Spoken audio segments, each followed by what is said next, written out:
Hey everyone, welcome back to Route 66 Restoration. Working on the 210 today. Everybody's kind of familiar with this area of these cars.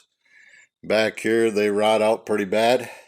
And so today I've been rebuilding this corner and up in there. And that's where that rear tail brace welds to this up in here. And then this comes around and you have this piece of the tail pan that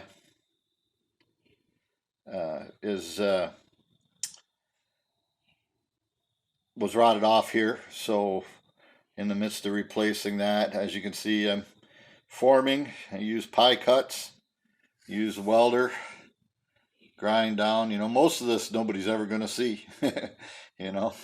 Except maybe the next person gets the car, and that'll probably be my kids. So anyhow, but it's looking pretty good. This here was all Swiss cheesed, so I replaced. Sorry about that, my light's going a little wonky.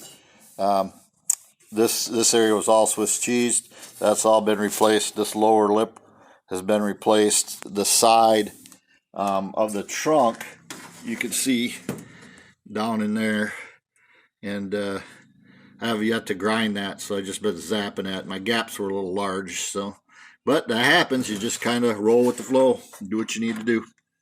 So anyhow, try to give you an idea what I'm doing, how I'm doing it. The welding and that part, the grinding, is pretty noisy and boring, but if you guys want to see something different, you want to see me welding and grinding, I can surely accommodate.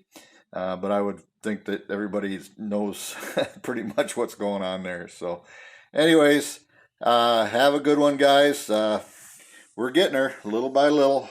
Ant eats an elephant one bite at a time, right? Keep the rubber side down.